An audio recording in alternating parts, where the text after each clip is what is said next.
Les damos la bienvenida al doctor Carlos Alberto Palacio Acosta, decano de la Facultad de Medicina de la Universidad de Antioquia. Él es médico cirujano, especialista en psiquiatría y magíster en epidemiología de la Universidad de Antioquia, especialista en psicología de la actividad física y el deporte, UNED. Fue por años director del Instituto de Investigaciones Médicas. Participó en la creación de la maestría en Ciencias Clínicas y es miembro del Grupo de Investigación en Psiquiatría, del cual ha liderado la línea de conducta suicida. Actualmente es editor de la Revista Colombiana de Psiquiatría y miembro activo de la Sociedad Americana de Psiquiatría. Tenemos también a la doctora Mónica Uribe Ríos, decana de la Facultad de Medicina de la Universidad Pontificia Bolivariana, médica especialista en gerencia en economía y finanzas de la salud y magíster en salud pública y gestión sanitaria. Ha estado vinculada en la UPB desde el 2002 en diferentes roles académicos y administrativos. El doctor Ricardo Posadas Aldarriaga, decano de la Facultad de Medicina de la Universidad CES, médico especialista en pediatría y magíster en estudios humanísticos de la Universidad EAFID. También se desempeñó como neumólogo pediatra del Hospital Santa Clara de Bogotá y como jefe de posgrados clínicos de la Universidad CES por 15 años. Por último, tenemos como invitada a Luis Javier Giraldo Múnera, decano de la Facultad de Medicina de la Fundación Universitaria San Martín, médico y especialista en cirugía general. Se desempeñó como decano de la Facultad de Medicina de la Universidad de Antioquia de 1987 a 1993, fue magistrado Tribunal de Ética de Antioquia. Y ahí ya ven a nuestro moderador, que es el Eduardo Domínguez. Él es historiador, magíster en Historia de Colombia, profesor titular en la Universidad de Antioquia, y a quien nos convoca el doctor Ricardo Restrepo Arbeláez, nuestro presidente de Junta de San Vicente Fundación. Él es médico cirujano, especialista en medicina física y rehabilitación, practicante de su profesión hasta la fecha, además de haber sido un líder en la creación de varias instituciones y programas que velan por la rehabilitación. Actualmente es el presidente de Junta de San Vicente Fundación y de la Junta del Comité de Rehabilitación, además de ser miembro del Comité Técnico del Hospital Universitario, la Junta de Corpauli de Centros Especializados, y es asesor del Grupo de Investigación en Ingeniería Biomédica de la Universidad Escuela de Ingenieros de Antioquia. Bienvenidos. Doctor Ricardo, muchas gracias por la invitación. Señora decana, por aceptar esta invitación, a los señores decanos también por la compañía. Vamos a proceder de la siguiente manera. Aquí ustedes todos recibieron un conjunto de preguntas. La idea es que voy seleccionando una, empezamos una ronda de intervenciones y después de cada pregunta 2 o 3 oportunidades para hablar por el micrófono. Todo quien vaya a preguntar o comentar pide el micrófono o viene por favor la fórmula para que nos quede grabado. El doctor Ricardo nos va a hacer una pequeña intervención acerca del marco en el que se mueve todo este trabajo y sus reflexiones iniciales. Adelante, doctor. Primero agradecer un momento para mí histórico que estén con nosotros 4 importantes decanos,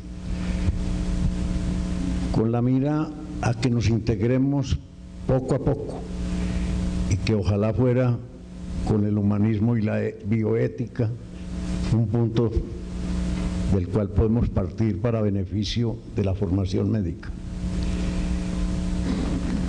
Anoche revisaba la historia desde el siglo V antes de Cristo con Hipócrates, con su juramento que persiste, en donde hace énfasis muy importante sobre la relación con los colegas, lo cual hoy en día no se ve fácil, y que prima para nosotros es la persona paciente que yo he llamado, porque así lo debemos llamar, no como cliente ni como usuario, y no como persona.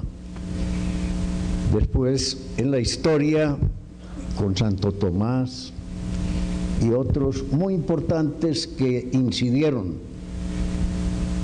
A mí me tocó la clase todavía de deontología médica, a la cual no le parábamos bolas tampoco, como no le paran bolas hoy a la bioética ni a nada que tenga que ver con aspectos importantes del ser humano y sociales. Y me tuve que vivir dentro del Consejo Superior de la Universidad el cierre de las trillizas, y eran las ciencias sociales y la formación social humanística, pero se nos volvió un problema y en esa época lamentablemente cuando uno piensa dice, ¿no sería mejor haberlas reformado que acabar con ellas? En la bioética hoy, que viene ya desde el año 70, el doctor Potter, hemos encontrado ya que el comportamiento médico tiene una dependencia de la ley, tiene una dependencia del derecho, tiene una dependencia de la biología, tiene una dependencia de la ingeniería, tiene una cantidad de dependencias diferentes en cada país. Entonces, hoy en día no sabemos la incidencia de la bioética dentro del campo tan difícil que es el tratar a una persona mirando bien su comportamiento, que es uno de los puntos básicos. Cada día nos preocupa más, inclusive hasta la parte electrónica de la historia clínica. En mi concepto la confidencialidad se acabó. En mi concepto, por ejemplo, un psiquiatra, hacer una historia completa de la intimidad de la vida de un paciente, al otro día va a la EPS y en la EPS todo el mundo, venga, mira este. Y es muy frecuente que se solicite la historia por otras personas e incida en la intimidad hoy del ser humano. Yo sé que tenemos concepciones diferentes, posiblemente, pero honestamente yo tengo la fe de que con esta reunión podamos, ojalá, integrarnos para la formación. La base de esta reunión es cuestionarnos un poco sobre la formación del médico. Para mí hay una preocupación fundamental. ¿Qué puede hacer un médico general hoy? No lo deja. La ley no lo deja.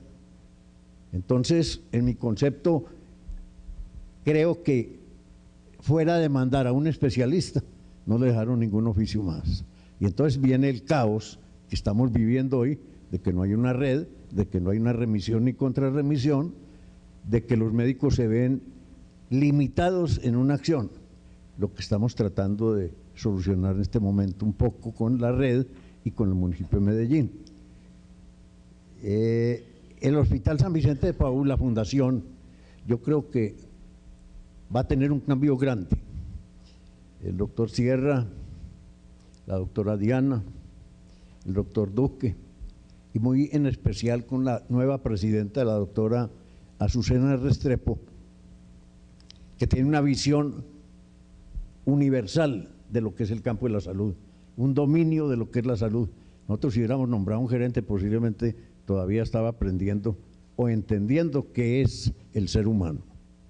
Entonces, uno de los procesos más difíciles es la intromisión de la economía, de la intermediación, de las dificultades que tenemos con la tecnología. Ese es un punto que no puedo dejar de tocar porque a mí me preocupa enormemente la incidencia de la tecnología en un país en vía de desarrollo para competir y estar a la par con los países occidentales. ¿Hasta dónde podemos? Y esto lo hemos hablado con el señor ministro, pero se bajaron los medicamentos un poco. Todavía con la nueva ley que inicia el 1 de septiembre, que el médico va a tener que dedicar 10 o 15 minutos a llenar un papeleo para poder hacer prescribir una medicación a través del CTC. Eso va a incidir enormemente en la buena atención al paciente, porque el tiempo lo van a prolongar en una medida que hemos cuestionado que no es el momento y no está preparado el cuerpo médico para esto. De manera que día a día nos está incidiendo la legislación y en la parte ética pues ni hablar, la eutanasia, el aborto. Este hospital ha tenido una filosofía, específicamente con el doctor Toro, no aceptar, por ejemplo, el aborto. En la eutanasia ha habido aquí foros y discusiones muy amplias, y así hay muchos temas. El abuso de la tecnología está presente.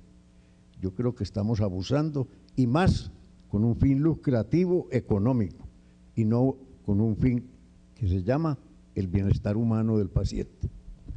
Muchas gracias, doctor Ricardo. Bueno, ya nos pone pues aquí los elementos centrales, ¿no?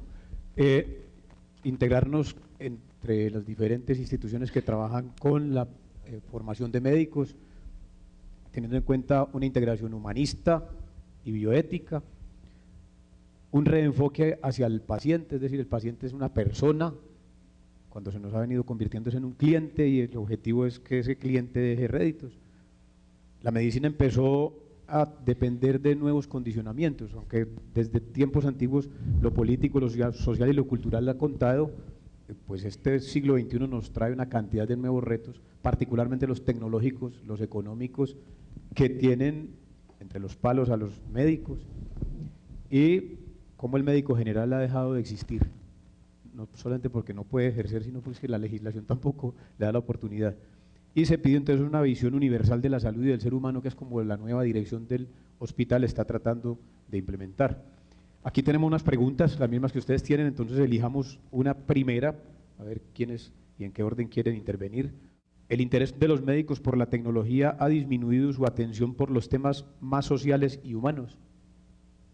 Doctora, usted pues hágame el favor y abre. Yo pienso que la tecnología ha afectado la relación médico-paciente de una manera importante, no solo en la forma en la que los pacientes ya llegan donde nosotros, porque también ha cambiado la forma en la que el paciente se acerca al médico. Muchas veces llega informado pero desinformado o mal informado, llega con un contexto que se genera a través de las redes sociales, a través del internet, a través de muchos temas, y con ese contexto empieza la relación médico-paciente. Entonces ya empieza en que el médico trata de generar una relación de confianza, pero en la medida en que no se cumple lo que el paciente estaba esperando, pues ya se pierde esa confianza.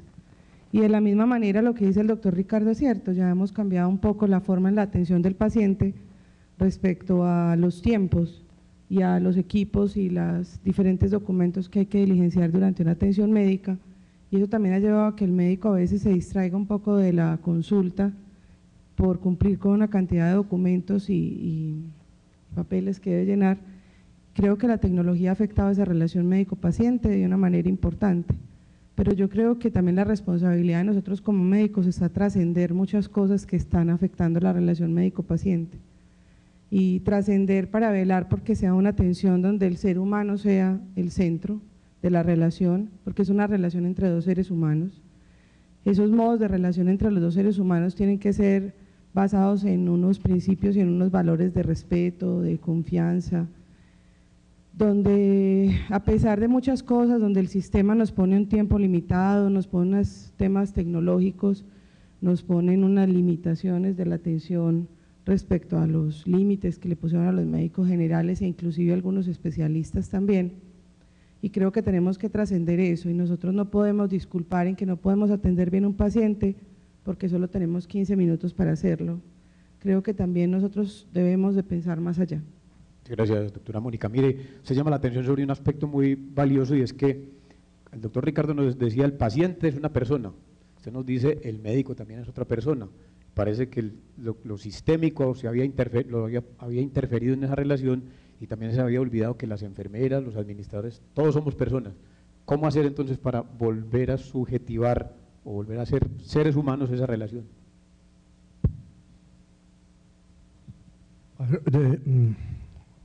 Antes de responder su pregunta, doctor Domínguez, yo quisiera reforzar un poquito lo que ha dicho la doctora Mónica, y lo diría en este sentido. Yo creo que lo que pudiéramos decir la transformación tecnológica, la revolución que la tecnología en la que nos ha colocado, ha transformado la medicina y se ha convertido en una barrera entre el médico y el paciente, una barrera que dificulta la comunicación, la relación interpersonal, pero que también ha hecho en ciertos momentos más vulnerable al profesional de la salud. Ya hoy el paciente accede fácilmente a información, y uno encuentra cómo muchos pacientes antes de ir donde el médico consultan al famoso doctor Google y van preparados a a la atención del médico. Y lo mismo, una vez los atiende el médico, también van a corroborar en Google lo que ese paciente ha dicho. Entonces esto ha transformado esa relación médico-paciente desde el punto de vista de la comunicación, pero a su vez nosotros no hemos sabido manejar la tecnología y yo diría que nos hemos puesto al servicio de la tecnología y hemos fragmentado la atención médica. Muchas veces, si uno ve ya cómo ya no se examina al paciente, ya existen centros médicos donde el paciente, antes de llegar donde el médico, es la secretaria quien, de acuerdo a un protocolo, le ordena algunos exámenes al paciente, y lo que el paciente lleva ya donde el médico no son sus quejas, sus angustias, su forma de ver la enfermedad, sino que lo que lleva son los resultados del examen y ya el médico prácticamente procede de acuerdo a lo que los exámenes le están diciendo. Y esto nos está llevando a esa ruptura de la comunicación, a esa ruptura de la relación médico-paciente y a malos diagnósticos y a inadecuadas conductas terapéuticas. Yo creo que nosotros como formadores tenemos que jugar un papel muy importante y hacer entender la importancia de la comunicación, la importancia de esa relación con el paciente y el papel que debe cumplir la tecnología. Desafortunadamente hemos abandonado algo muy importante, que es el razonamiento clínico. Entonces yo creo que tenemos que jugar un papel muy importante en lo que somos como docentes, en lo que son los planes de estudio y en la forma como desarrollamos ese proceso de aprendizaje y ese manejo del paciente. Tenemos que jugar ahí un papel muy importante como instituciones formadoras. Muchas gracias, doctor. Adelante, doctor Luis Carlos Alberto. A lo que han dicho los buenos días, muchas gracias por la invitación al hospital. Yo iba a agregar a lo que dijo la profesora Mónica, el profesor Luis Javier, es que hay varios elementos aquí a considerar. Uno que me parece importantísimo es el autocontrol, es el componente que en el ejercicio médico, que ya lo insinuó el profesor Luis Javier, tenemos que hacer en los procesos de formación, y ese es el componente ético que pedimos todos. Cómo un médico hace autocontrol, cómo un médico valora realmente si hay que utilizar determinado medio diagnóstico o determinada medio terapéutico, y eso solo se hace a través del autocontrol. No olvidemos que la medicina tiene un componente de arte y un componente de ciencia, y en la ciencia hay mecanismos y hay modelos para poder hacer un buen autocontrol. Culturalmente tenemos otro gran inconveniente, y es que culturalmente toda la población occidental cree que entre más alto sea el nivel tecnológico, más alto sea el nivel de complejidad en su atención, mejor va a ser, y eso es un error conceptual gravísimo. Entonces eso tiene que estar dentro del componente de formación de nuestros estudiantes, saber que el autocontrol se ejerce a través de algunos modelos de intervención, específicamente, voy a poner algo, el mirar qué tanta evidencia puede tener una intervención o un diagnóstico, y lo segundo, pero pueden haber otros, y el segundo es el proceso cultural y de que está nuestro vivir, y el hecho de que el sistema hace que la población siempre intente llegar al alto nivel de complejidad, y entonces ahí van otros elementos que están intrínsecos ahí, y en la formación hay que trabajar esos componentes. Claro. Doctor Ricardo, entonces usted está de acuerdo con que hay cierto fetichismo con la tecnología y que sería a través del sistema educativo que vamos curando esa enfermedad. Perfecto, sí. A ver, lo primero es agradecer al doctor Restrepo, al hospital, la invitación que hace al CES en nombre mío para participar en este foro. Yo creo que la tecnología nadie puede negar que es fundamental para el desarrollo de la medicina, partamos de ahí. Todos nosotros pintamos canas ya, pero los jóvenes están formados dentro de la tecnología. Entonces lo importante no es ir en contra de la tecnología, sino darle el valor ético a través de la relación que tiene el médico con esa tecnología. O sea, no podemos negar que tenemos que tener la tecnología, eso es fundamental y hace parte del desarrollo. Hoy en día hay empresas en el mundo entero que hacen todos los equipos para que el paciente incluso se autocontrole, relojes que marcan la presión arterial, el pulso, cuántas millas ha caminado en el día, etcétera, etcétera, y eso es una realidad que no podemos negar. Entonces lo que tenemos que hacer es darle el valor ético a esa tecnología, que la tecnología nos sirva para mejorar la atención del paciente, que es el fin último, pero que esa tecnología no nos haga olvidar la importancia de la relación médico-paciente. Empiezo por un fetichismo que usted dice. La primera imagen que tiene un médico de hoy en día, comparado con nosotros cuando estudiamos, es que el médico está detrás de una pantalla, escribiendo en un computador, y a duras penas levanta la mirada para saludar al paciente. Entonces no es que la tecnología sea la mala, sino que el médico es el malo. El médico está actuando de una manera incorrecta porque no tiene una relación directa con el paciente. Se interpone una pantalla y un teclado entre la relación del médico y el paciente. No es que no lo hagamos, hay que hacerlo, porque es necesaria la historia clínica electrónica, es necesario el desarrollo de la pantalla, pero vamos más allá de la pantalla, miremos al paciente, demos una palabra de saludo o de cariño. Esa relación médico-paciente no tiene por qué acabarla la tecnología. Lo mismo que decía el doctor, los exámenes diagnósticos son fundamentales en este momento para una mejor medicina, y lo mismo la especialización y la subespecialización. Pero el hecho de que haya subespecialistas, de que haya equipos, no puede hacer olvidar que lo importante es la relación entre el médico y el paciente. Lo que decía el doctor Restrepo al principio, ahora hablamos del paciente del TAC o del paciente de la 25 o la apendicitis. Yo les digo a los estudiantes cuando hacemos una cátedra que se llama Introducción a la Medicina, que uno no puede hablar nunca de una enfermedad, debe hablar de un enfermo. Y lo que creo que ha hecho que la medicina se vuelva tan rutinaria para muchos, y dicen otro EPOC, otro hipertenso, es simplemente que ven la enfermedad y no el enfermo. Si uno ve a cada enfermedad como una persona con diferentes sentimientos sobre la enfermedad, nunca se va a rutinizar, nunca se va a aburrir de ejercer la medicina. Pero a mí me preocupa y me alarma que decimos, ¿cómo vamos a humanizar los estudiantes de medicina? Los estudiantes de medicina llegan humanizados, son los más humanizados. Yo tengo, ahorita más adelante cuando hablemos de ese tema, varios testimonios de estudiantes de la cátedra de Introducción a la Medicina, y si alguien tiene claro los valores éticos de la medicina y por qué quieren estudiar medicina, son los que están empezando. Entonces, algo pasa o en la universidad o en el sistema que deshumaniza a los estudiantes. Entonces, la pregunta yo creo que el foro no es cómo hacemos como universidades para humanizar los médicos, sino cómo hacemos para que no se deshumanicen. Y es por el ejemplo del radiólogo o del médico en consulta, que llega un paciente y dice, otro EPOC, otro diabetes, otro asmático. Se vuelve una cosa tan rutinaria que eso es un infierno. O sea que todos estamos de acuerdo con que la culpa no es de la tecnología, es decir, los libros sagrados dicen que el primer homicidio fue con una quijada de burro y nunca han dicho que la culpa fue del burro.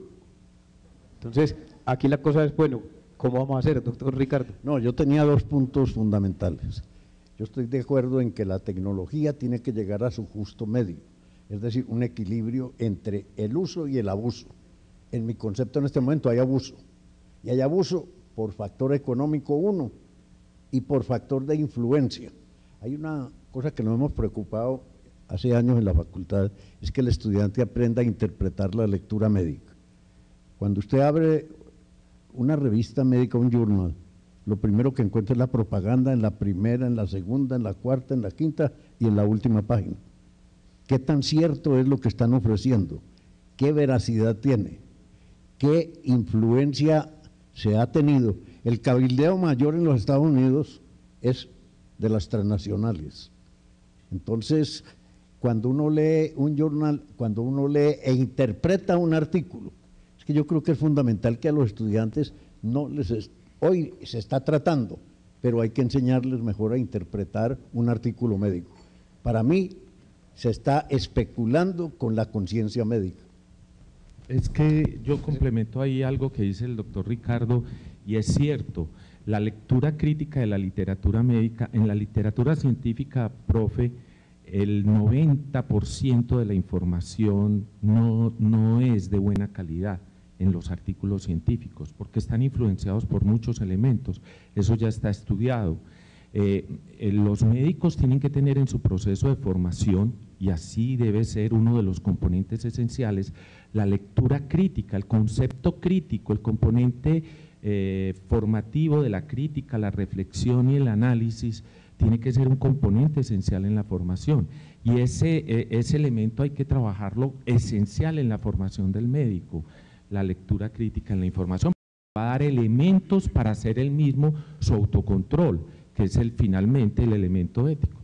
Doctor Javier nos va a dar una ñapita antes de darle la oportunidad a 2 o 3 para que hagan un pequeño comentario o una pregunta. Adelante. No, es que creo que aquí en medio del diálogo estamos entrando en algo que considero que es crucial, que inicialmente lo tocó el doctor Posada y posteriormente tanto el doctor Restrepo como el doctor Palacio lo han tocado, y creo yo que es el papel del estudiante, el papel del profesor y las características con las cuales nos llegan a nosotros los estudiantes. Digo personalmente, cuando me llegaron las preguntas del panel, me parece a mí que la primera pregunta que había era una pregunta que yo creo que a todos nos tiene que haber tocado y ponernos a reflexionar cuál es ese perfil de los estudiantes, cómo nos llegan los estudiantes, cuál es su objetivo al estudiar medicina. Su motivación. Y yo pienso que algo que tocó el doctor Posada es muy importante. Posiblemente los estudiantes nos llegan con una motivación muy grande. Y yo muchas veces me pregunto, ¿qué es lo que nosotros hacemos que distorsionamos esa motivación que traen los estudiantes? Pero también voy un poco más allá y me pongo a pensar por qué nuestros estudiantes quieren estudiar medicina y qué características tienen para estudiar medicina. Y nosotros como profesores, ¿por qué hemos llegado a ser profesores? ¿Y cuál es la preparación que nosotros tenemos para ser profesores? Y no sé si me adelanto, doctor Domínguez, o usted quiere… De todas maneras ya estamos abordándolo, pero sí, porque pienso que hay que hacer mucha claridad sobre cuáles son las motivaciones, pero enseguida lo hacemos. ¿Enseguida lo hacemos? Sí, enseguida. ¿Usted, doctor Ricardo, iba a hacer otra acotación? Yo quería pues insistir en el valor ético de la tecnología, lo da la persona que la usa, o sea, eso no hay ninguna duda. Y por eso es tan importante una definición que habla del buen médico y el médico bueno. El buen médico es muy distinto al médico bueno, aunque parezca lo mismo, eso, el orden de los factores en este caso sí altera el producto. El buen médico es aquel que sabe muy bien la parte académica y la parte técnica de la ciencia médica, solamente la ciencia.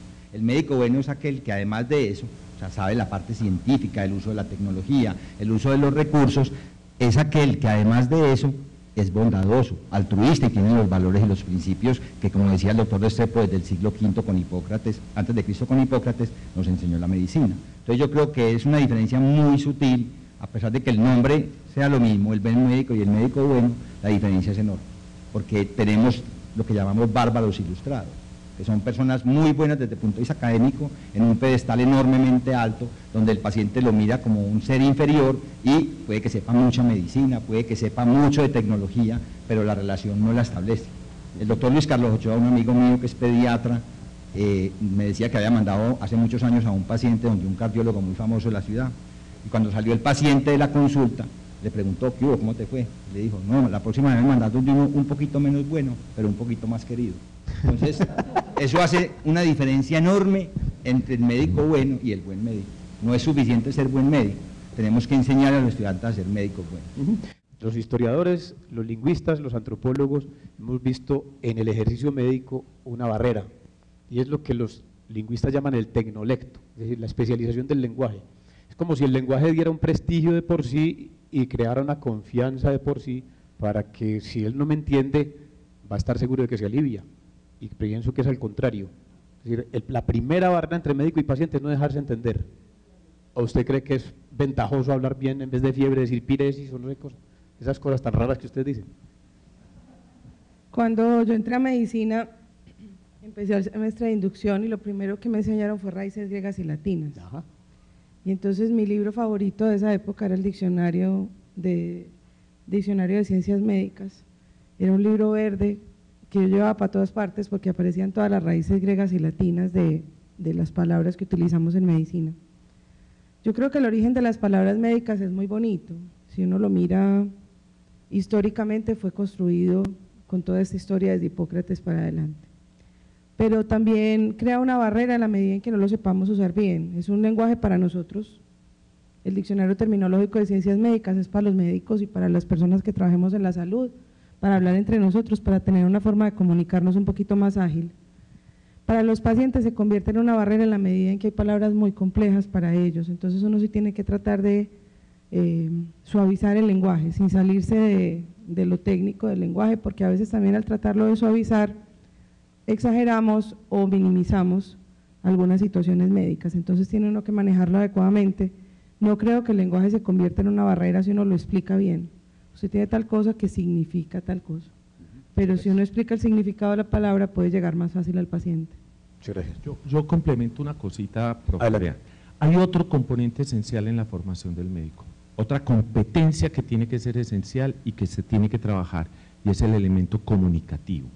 La comunicación es un elemento fundamental para el médico, puesto que está relacionándose con otro, y al relacionarse con otro tiene que tener una competencia básica que es la comunicación. Usted lo decía, doctor Posada, mirar a los ojos, la expresión corporal, la expresión del rostro, la forma como el tono de voz se le habla al paciente y obviamente todo el lenguaje que se utiliza, las palabras, tienen que llevar a que el médico tiene dentro de sus competencias algo que tiene que ser comunicación. A veces la gente se molesta porque nosotros dentro de los currículos nucleares incluimos ese tipo de competencias. Por ejemplo, nosotros lo tenemos incluido desde hace un buen tiempo, trabajando comunicación, que no es otra cosa más que la relación médico-paciente que ya se ha mencionado aquí y que siempre caeremos en ese tema, relación médico-paciente. Es que el acto médico no es otra cosa que un acto de amor con otro ser humano. Y en ese sentido la comunicación se hace esencial. Y eso toca todo transversalmente el quehacer de un médico.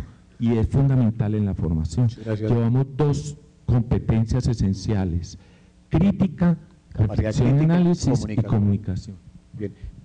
Perdón, bueno, adelante. Yo creo que la comunicación es fundamental y yo creo que todos nosotros a la hora de definir las competencias que debe reunir un médico, la comunicación debe ser una de las competencias fundamentales porque es la base de la relación médico-paciente. Pero a raíz de la pregunta que usted le hacía a la doctora Mónica, yo quería tocar algo. Yo creo que no es solamente el aspecto del lenguaje, el lenguaje técnico, es también el aspecto de la escritura. Esa cosa que hemos tenido siempre, que es que tiene letra de médico. Jeroglíficos. Yo diría que es vivir la época del pasado, cuando los médicos hablaban en latín para tratar de diferenciarse del resto de la gente y demostrar que ellos eran personas cultas. Yo creo que estos dos aspectos son cruciales. Lo que es rebajarse al paciente, mostrarle al paciente más allá del lenguaje técnico, el lenguaje en el cual él verdaderamente entienda lo que es la medicina, y lo mismo la parte de la escritura. Creo que eso es fundamental. Doctor Palacio, me gustaría que amplificara algo sobre el arte en la medicina, que es una cosa que suena, pues podría sonar un tanto extraña, pero a mí me parece maravilloso que se piense de esa manera. Desde los orígenes de la medicina, y ya se ha mencionado aquí en la mañana, no lo voy a tocar, la medicina estuvo, y es más, si miramos mucho más atrás, el chamán en la tribu, ¿no?, hacía una función de relación con el otro y de cuidado, porque es que en esencia, aparte del elemento, digamos, técnico-biológico, conceptual que se trabaja en la medicina y que es importante en la formación, hay un elemento que hace parte de algo que está tácito, que no se puede objetivizar, que es la capacidad que tiene un sujeto de relacionarse con otro. Esa capacidad, usted ve un actor y es una capacidad de comunicar, ¿no es cierto?, con su auditorio. Usted ve un cantante y es la forma como él transmite No solamente la técnica vocal, sino la forma como él transmite. El médico tiene eso. Hay un componente fundamental en la medicina, que es el efecto placebo. Y el efecto placebo, inclusive, hoy llegamos a medirlo, ¿no?, desde la epidemiología. Pero el efecto placebo no es otra cosa que el hecho de la buena relación médico-paciente. Está demostrado, inclusive, como un saludo, una buena recepción del paciente, ya hay un efecto ahí fundamental. La capacidad que tiene un sujeto, y eso habla de lo vocacional.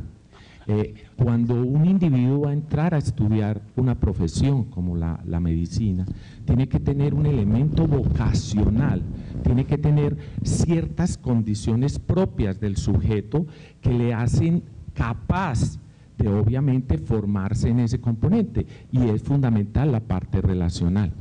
Pero lo otro fundamental es que la medicina tiene dentro de su quehacer dos cosas que son fundamentales y que se han ido olvidando: el cuidado, que para eso nos hacemos médicos, el cuidado del otro, el acompañamiento del otro, y la consagración.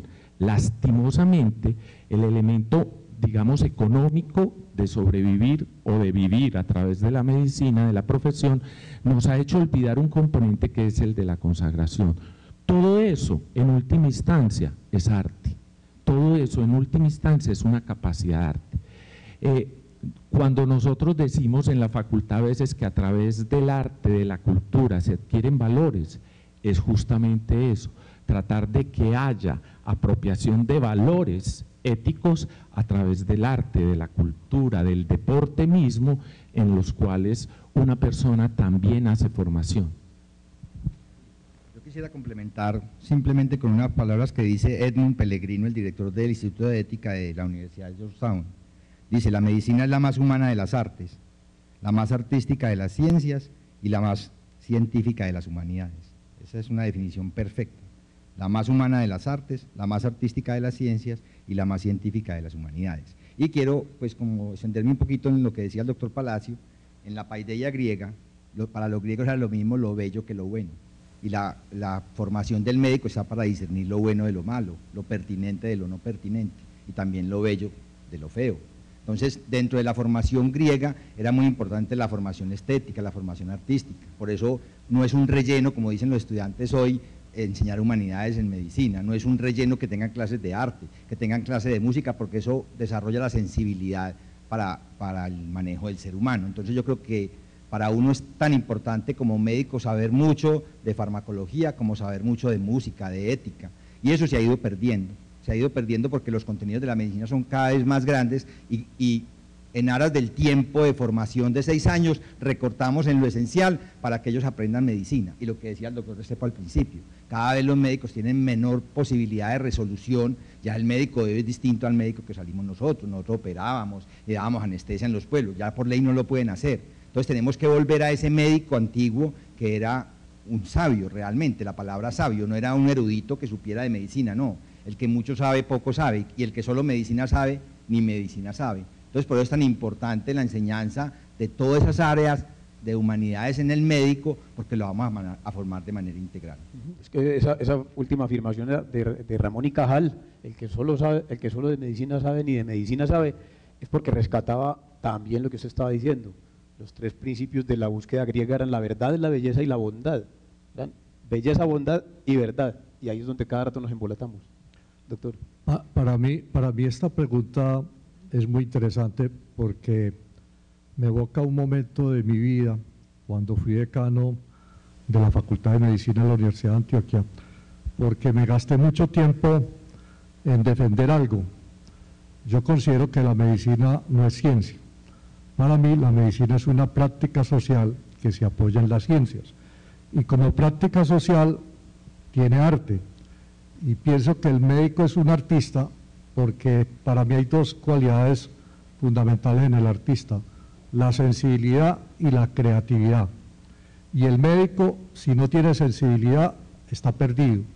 Y si el médico simplemente vive de un protocolo y no hace uso de su capacidad de razonamiento y de creatividad, también está perdido, porque nunca un paciente es igual, ni nunca una conducta terapéutica ante un paciente es igual. No vamos a pensar que aquí estamos creando moralistas. La moral se genera en la casa y ya se pone en duda porque el núcleo familiar cada día desaparece. Pero ahí comienza la moral, se complementa en la educación primaria y secundaria.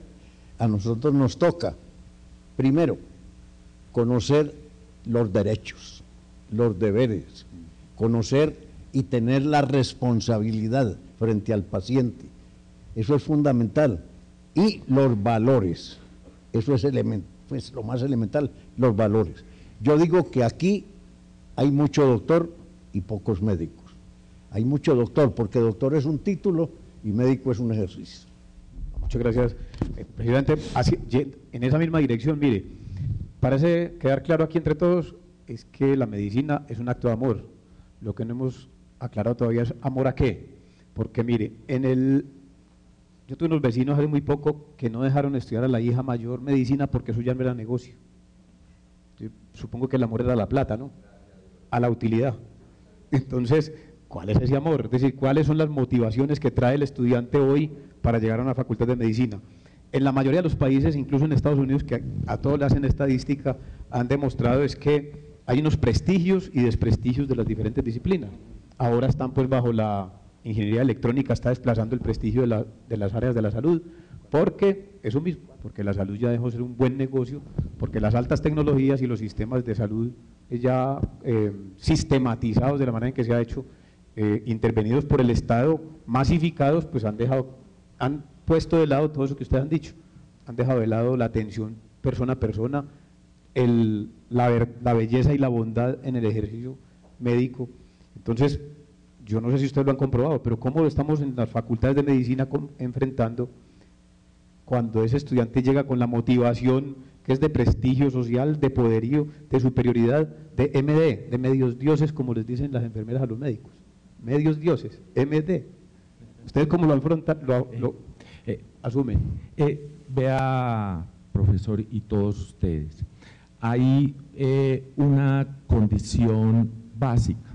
Alguna vez, cuando yo no tenía claro qué iba a estudiar, voy a contar una anécdota pequeñita, iba a estudiar psiquiatría. Antes de eso tenía algunas dudas, si realmente me presentaba a psiquiatría o no, y fui a un congreso nacional y se subió al auditorio un psiquiatra argentino, muy viejito, y dijo: el acto médico es un acto de amor. Y en ese momento comprendí que yo debería ser psiquiatra en mi especialización. Y es que le voy a decir una sola frase: nosotros somos en razón del otro. Si no hay un otro, nosotros no somos, como lo decía Octavio Paz maravillosamente en su poema, ¿verdad? Para poder ser yo, he de ser otro.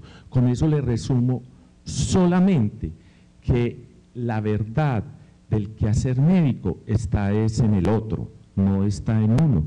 Ya lo han dicho, sí, yo puedo ser técnicamente muy bueno, conocimientos excelentes, pero si yo no tengo claro que mi existencia va en función de los otros, yo no voy a ser un buen profesional de nada, ni un buen ser humano. Muchas gracias.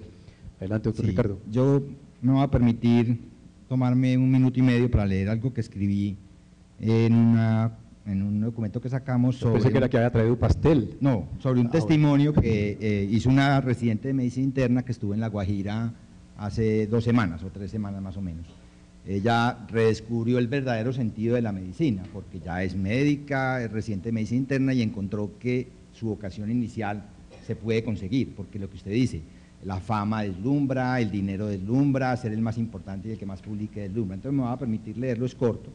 Dice, como decano he visto en este corto tiempo que los estudiantes que inician su carrera de medicina tienen claras las principales virtudes que debe tener un médico bueno, y en los ensayos que realizan en la asignatura de Introducción a la Medicina, en primer semestre, plasman perfectamente el sentido último de la medicina: servir con bondad y amor a los demás de manera desinteresada. Leer los ensayos de quienes están iniciando su carrera conmueve profundamente y a la vez nos cuestiona sobre qué es lo que estamos haciendo mal en nuestra profesión, para que los médicos con el tiempo pierdan el norte y se preocupen más por el dinero, el estatus, el reconocimiento social, la vida cómoda y fácil, la investigación como plataforma de éxito, el egoísmo del conocimiento, el miedo a la sana competencia y se olviden de que todos iniciaron su carrera con el fin último de servir a los otros seres humanos. La medicina no es un fin en sí misma, es simplemente un medio para servir a la humanidad que sufre. El médico debe ser agradecido por haber podido llegar a ser lo que es, pero debe tener claro que debe retribuir a la sociedad que le permitió llegar a serlo.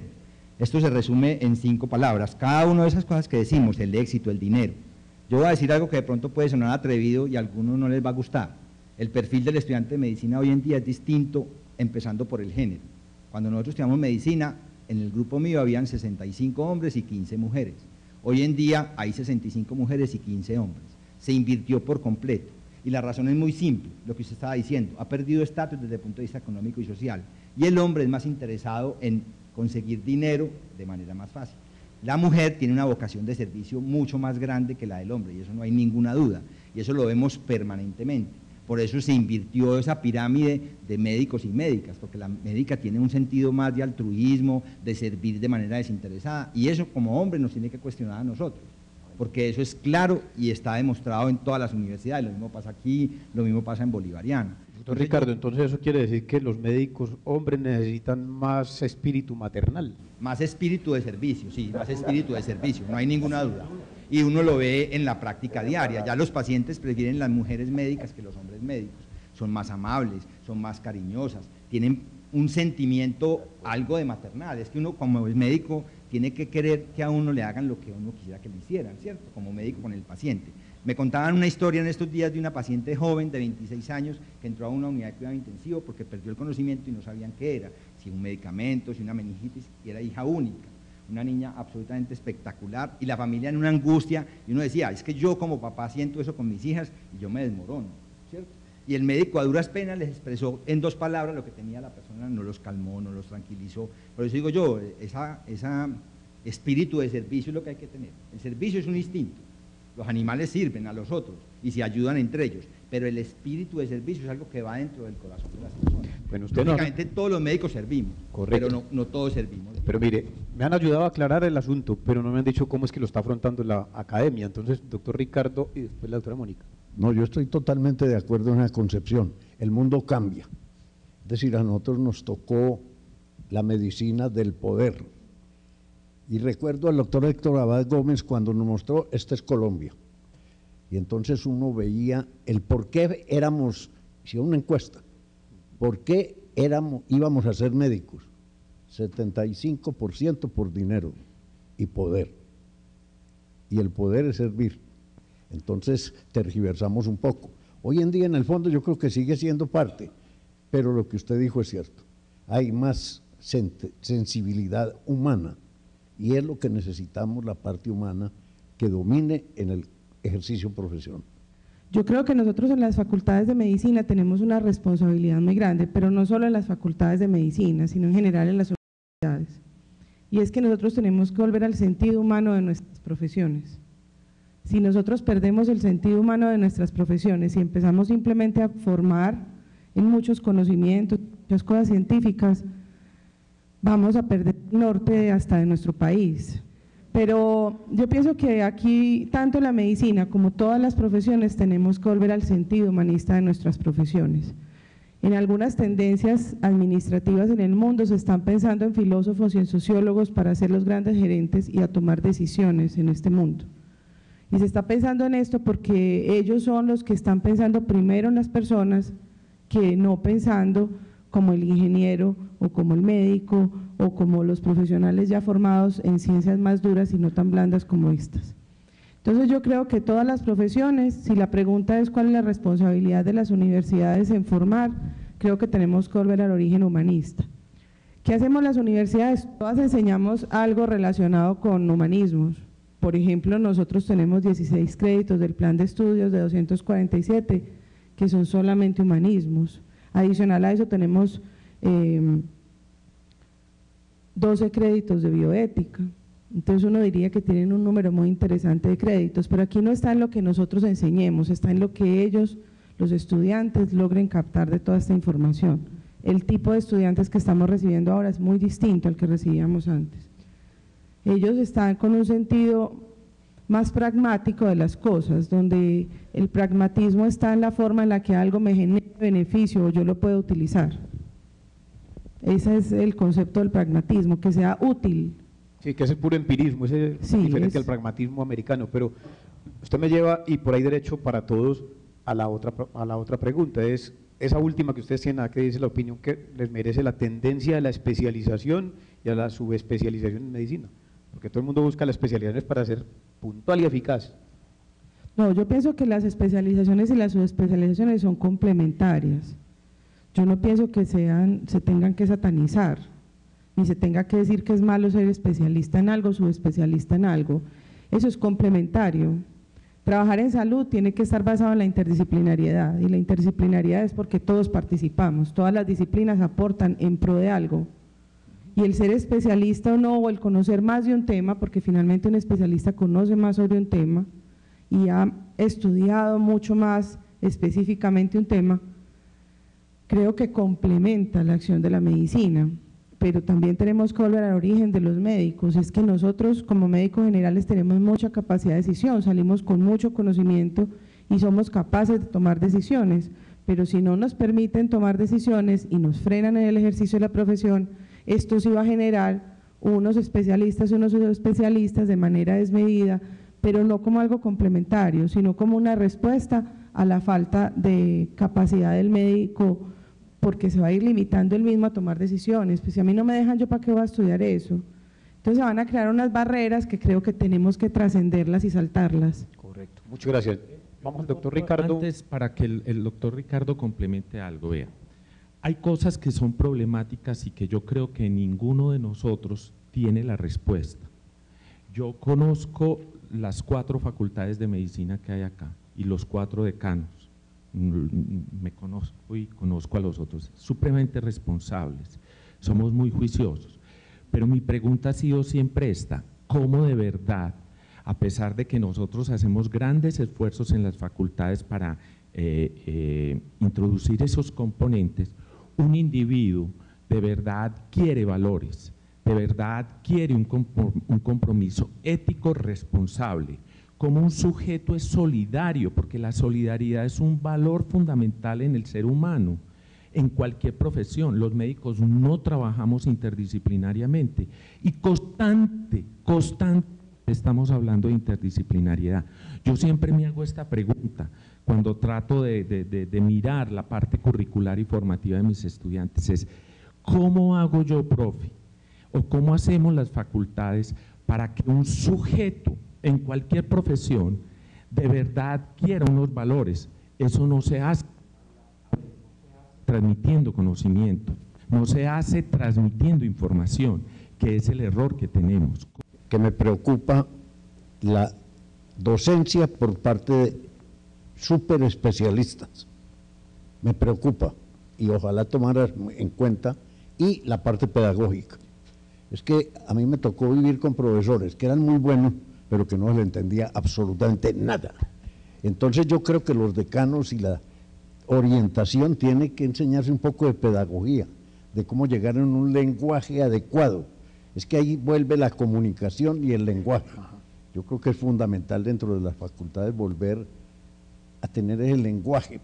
La semiología, por ejemplo, se necesita tener una pedagogía muy grande. Es que a nosotros nos enseñaron: usted observe cómo entra el paciente, cómo saluda, cómo responde. Y hoy, ¿qué adherencia tiene al tratamiento? Que es otro punto básico.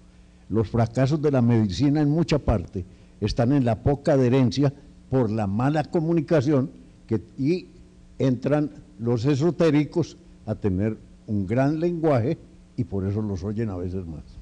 Muchas gracias. Doctor Luis Javier.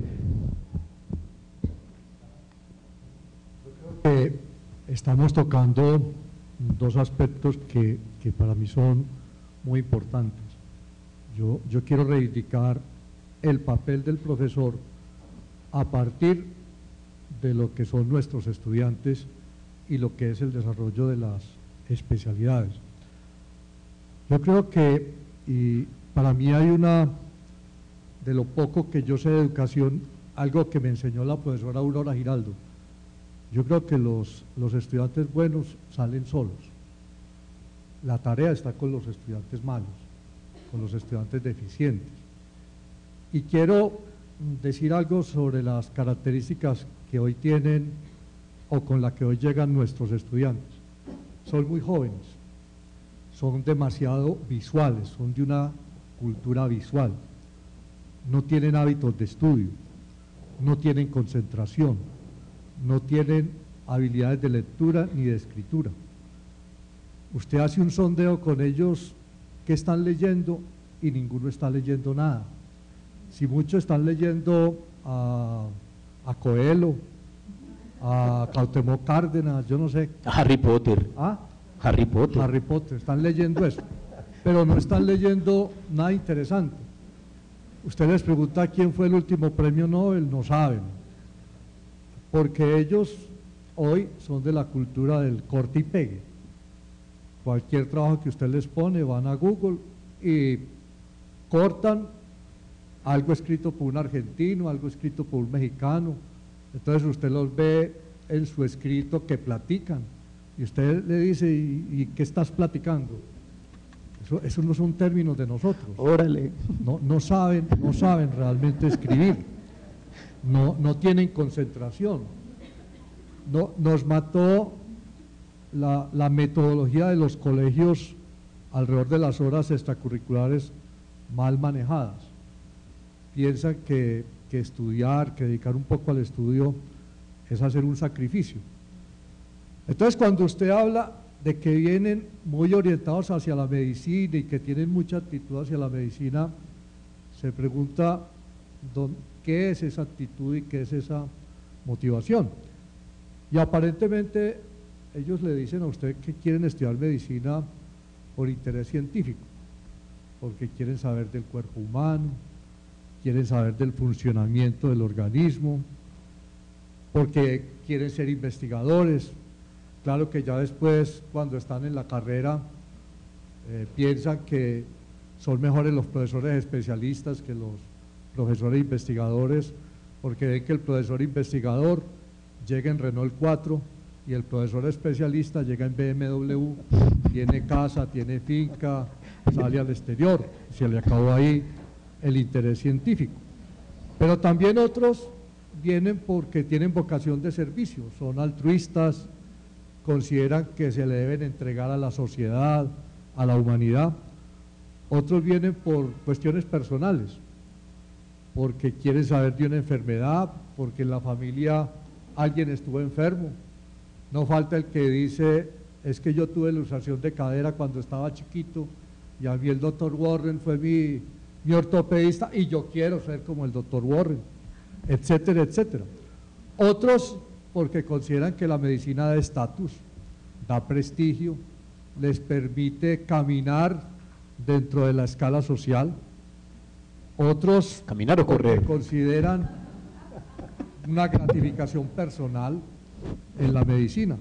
Y no faltan los que estudian medicina simplemente por exclusión, porque fueron descartando y es lo último que quieren estudiar. Y ante eso, nosotros en las facultades de medicina entregamos el proceso formativo a unos profesores que no estamos preparados.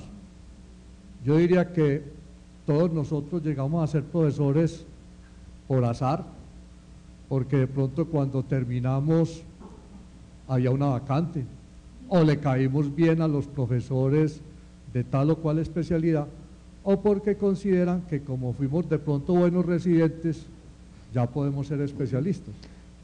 Yo le cuento mucho a los estudiantes que yo terminé residencia el 31 de enero, pero yo desde 2 años antes ya era profesor de cátedra y el 1 de febrero ya era profesor de tiempo completo. Terminé en el grupo 4 de cirugía como residente de turno el 31 de enero y el 1 de febrero era profesor del grupo 4 pasando ya ronda de profesor. O sea que no caminó, sino que corrió. Corrí. Y eso aparentemente lo calificaba a uno. Entonces aquí quiero tocar el segundo punto que hacía usted de pregunta, doctor Domínguez, sobre el papel de las especialidades, las subespecialidades. Yo creo que es indiscutible el papel de las especialidades desde el punto de vista de lo que ha sido la transformación del conocimiento, la transformación de la tecnología. Pero a su vez, las especialidades han fragmentado el paciente y han convertido en una debilidad esa relación médico-paciente. Y ni se diga en lo que es la formación del médico general. Yo creo que nosotros los especialistas hemos acabado con el médico general. Si hoy decimos que el médico general simplemente es un paso hacia las especialidades, yo creo que nosotros los profesores somos los que nos hemos encargado de esto, porque hemos desarticulado y hemos atomizado totalmente la formación y pretendemos que los muchachos simplemente entiendan y aprendan cómo se remite un paciente y que integren los conocimientos médicos en algún momento de la vida. Un momento de la vida donde entonces el estudiante dice, yo lo único que puedo servir para médico es ser especialista de tal cosa. Entonces, le hemos entregado un papel muy importante de formación a personas y a médicos, a personas que no estamos preparados, y yo creo que ahí es el punto crucial de todo esto. Muchas gracias, yo creo doctor. que nosotros tenemos que reivindicar el papel del médico general, el ser lo que realmente significa ser médico, y dentro de esto reivindicar el profesionalismo médico y lo que es el humanismo. Como allí Isabel Cristina ya me está haciendo ojitos que porque el tiempo se nos va a acabar, entonces vamos a la última pregunta que tiene que ver con nuestra anterior. Mire, la segunda que está formulada dice, ¿consideran que el sistema actual de salud y el contexto de hoy en este contexto se puede lograr una atención humanizada?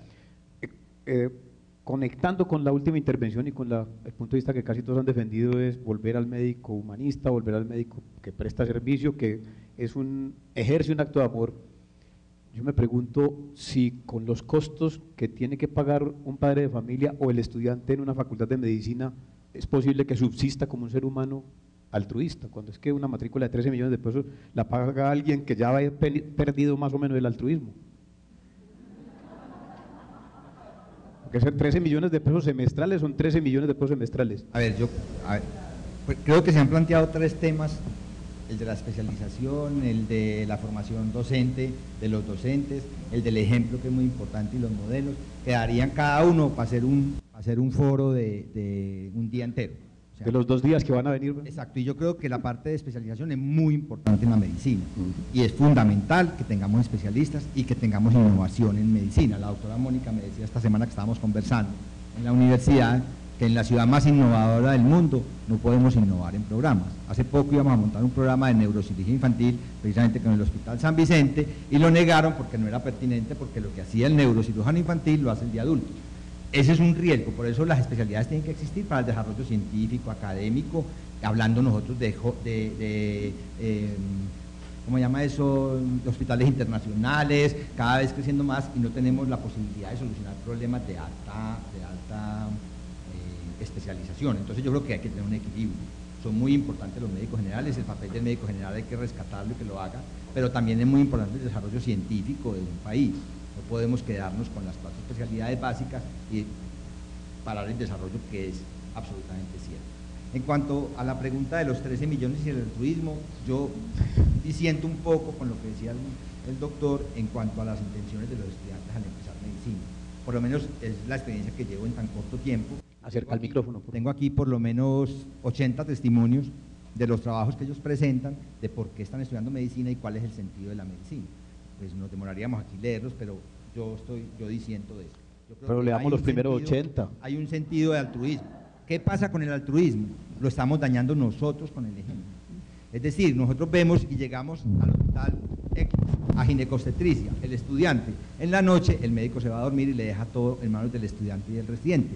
Ellos ven esos ejemplos y a futuro van a ser iguales.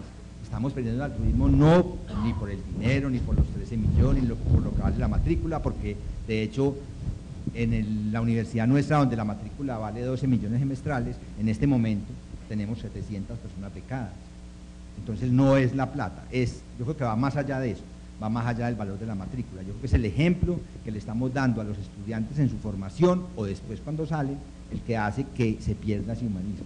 Y lo que preguntaba sobre si la ley 100, la manera de atender los pacientes hoy en día está haciendo perder la humanización del médico, Sí, eso es un escollo grande. Atender a un paciente en 15 minutos, con ciertas restricciones, hace que se pierda ese sentido de ayudar al otro, y llenando 20 papeles, posiblemente la labor de educación no va a ser la que uno pretende en la consulta.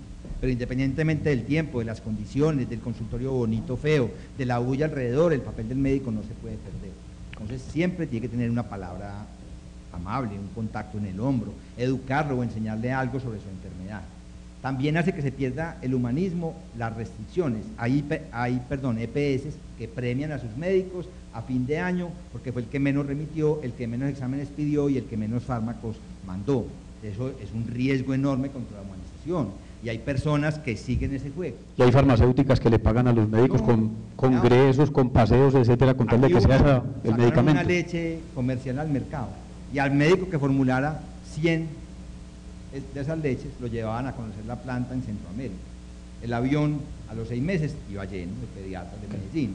Entonces le hacemos el juego a las industrias farmacéuticas. Entonces ya el pediatra ya no veía al paciente que llegó, sino el paseo que llegó. Exacto.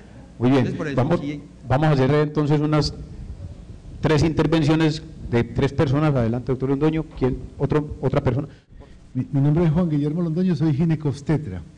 Que hay suficiente diagnóstico de la situación que está viviendo el médico. El problema de la salud en Colombia no es económico, es ético. La salud se la robaron. Esa es la realidad. El problema de la tecnología planteado es bastante grave. La pregunta es cómo están abordando las facultades de medicina en sus currículos el abuso que se está haciendo de la tecnología y el problema ético que está viviendo la profesión. Pues, profe, usted bien sabe, y yo lo decía ahora, lo manifestaba, yo no sé si pues tengamos la respuesta. Lo que sí sabemos es que estamos trabajando en los currículos, en los planes de estudio transcurricularmente, en unas competencias que yo ya las mencionaba, que son competencias generales del buen quehacer, y ahí están competencias como la ética, como la comunicación, como el trabajo interdisciplinario, como la solidaridad, la parte vocacional. Todo eso se hace transcurricularmente y lo tratamos de hacer. El mismo autocontrol que puede hacer el médico en su ejercicio, tratar de trabajar un poco el tema de la pertinencia del quehacer del médico general, porque ya lo tocamos aquí. Hay un elemento fundamental y es por qué el médico general no quiere seguir siendo médico general, si esa fue la profesión que escogió, porque quiere siempre llegar a ser un especialista o un subespecialista. Hay algo en lo cual nos estamos equivocando, tiene que haber errores en los cuales estamos incurriendo, que de pronto no estamos con todo el panorama claro sobre las respuestas, y esa es la invitación de este foro, es a reflexionar un poco, porque puede ser que las estrategias que estemos utilizando no sean del todo las correctas. Ojalá uno tuviese las respuestas para poder trabajar en ese orden de ideas. Uno tiene la mejor voluntad y yo sé que todas las facultades acá responsables lo hacemos con el mejor juicio y el mejor criterio, pero ahí es donde va mi pregunta: ¿cómo realmente sí es la manera?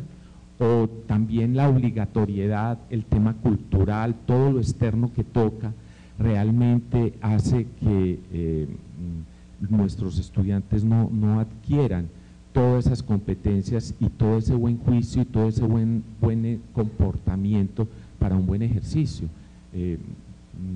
No sé, yo no tengo… Muchas gracias, doctor. Vamos con el doctor Ricardo. Sí, yo retomaba una de las frases que utilizábamos antes. Es mejor tener maestros que profesores, o sea, ejemplo de vida, 1. Lo segundo, que es fundamental, es que están las facultades y los decanos sobre todo sobrecargados con la parte curricular. Ya no se sabe qué entrar más. Entonces la parte bioética y todo este humanismo y todo esto, les buscamos cabida y a veces no la encontramos. Por eso yo digo que dentro del proceso educativo, en cada especialista tiene que tocar este punto. Es decir, no es la cátedra cansona, pues yo digo cansona porque así lo toman. Cuando yo hablo de bioética o se habla de ética, no, es mejor lo otro. Entonces yo siempre creo dicen que es un tenemos relleno. retomar un poco a que el profesorado entre más en el campo, en cada especialidad, cómo es el ejercicio profesional. Y yo toco las semiologías porque el interrogatorio se acabó, porque el examen clínico le da a uno tristeza ver que ha perdido y que la comunicación con el paciente es muy difícil, es muy difícil.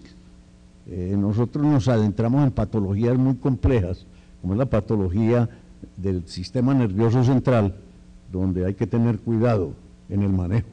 Y hay mucha tecnología inútil y muy cuestionada que se aplica por un factor económico y no por un factor ético.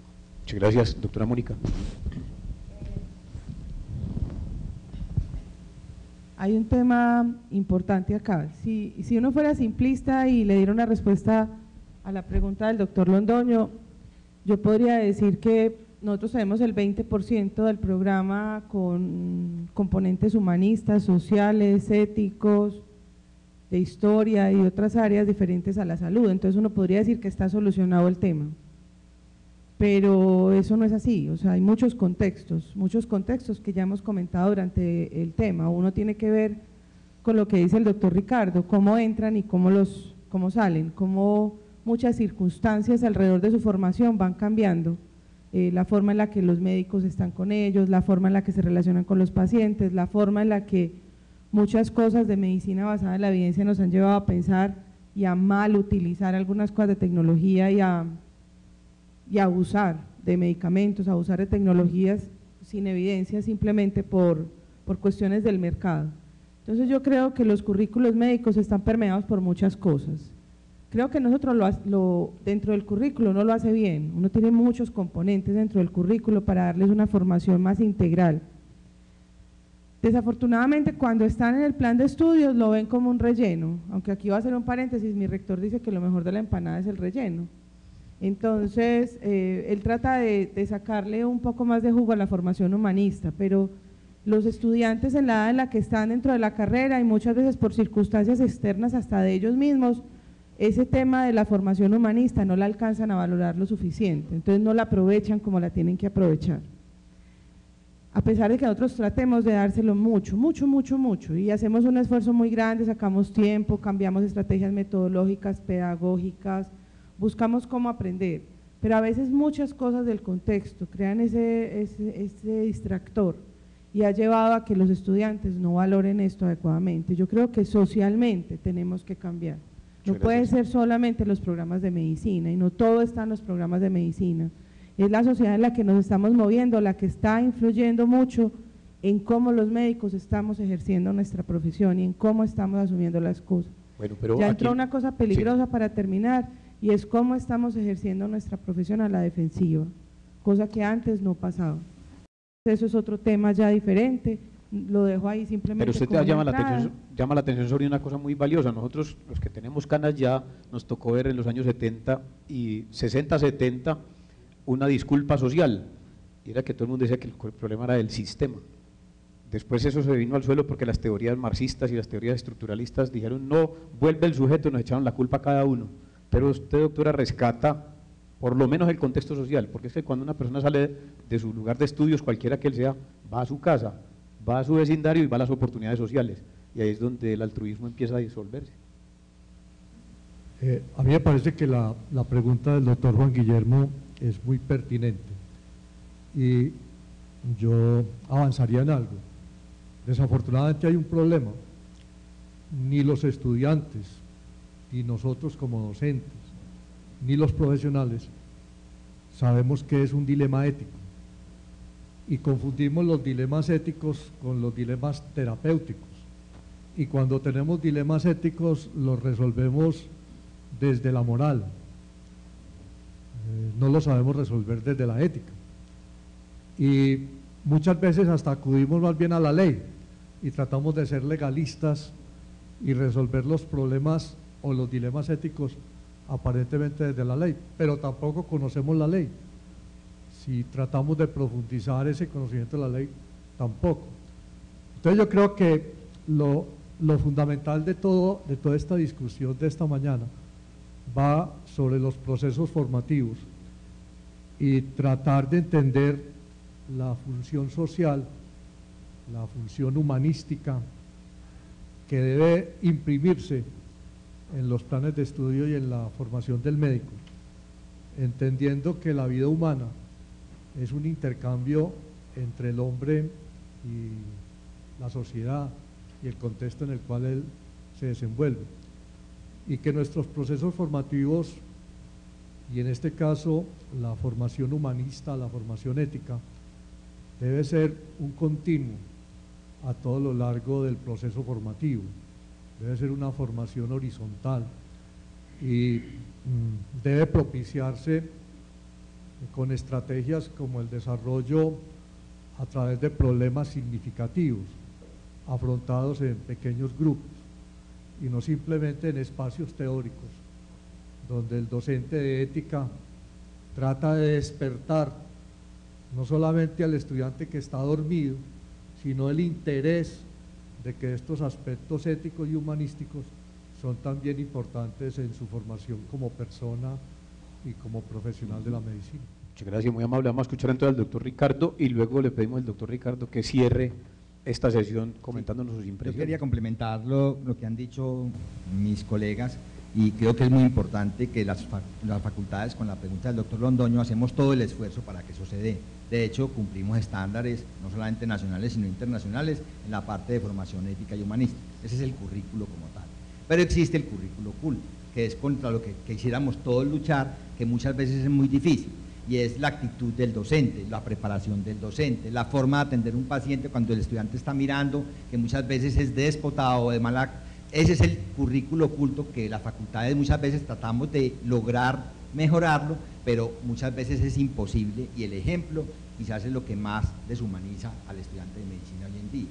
Por eso hay que buscar docentes que sean ejemplares, no el mejor científico, no el mejor cardiólogo, no el mejor cirujano, sino que realmente sepan de la parte humana, y en la escogencia del docente tenemos que fijarnos no solamente en sus títulos, en su carrera académica o profesional, sino más allá de eso. Eso sí es un papel que como universidad tenemos que jugar, saber escoger docentes adecuados y formarlos adecuadamente, tanto en docencia como en la parte humana. Muchas gracias, muy amable. Bueno, doctor Ricardo, háganos el favor y nos cuenta cómo vio la sesión, porque usted fue el que la diseñó, la ideó y la propuso. Yo primero agradezco a los decanos, y ojalá este sea un punto de partida de una integración, de que podamos compartir en estos temas para transmitir a una nueva medicina más humanizada. Segundo, todo esto resultó de un grupo de este hospital, que es mi casa, mi primera casa, en que hay un grupo de jóvenes humanistas, y para mí eso me impactó, y de ahí nació todo esto, y nació el próximo congreso, que esperamos sea un éxito, porque yo creo que esto hay que volver a retomar. Yo no sé si es una redundancia, pero de todas maneras válida, no sobra, porque es importante que retomemos y que hagamos de este congreso, ojalá rotatorio, pero bianual, y podamos institucionalizarlo, porque tenemos que seguir interesando a los estudiantes en una práctica médica más humanizada, sin tocar y demeritar la tecnología, sino la estudiada, adecuada y útil. Muy bien, muchas gracias. Les agradecemos mucho a los directivos, a todos los presentes.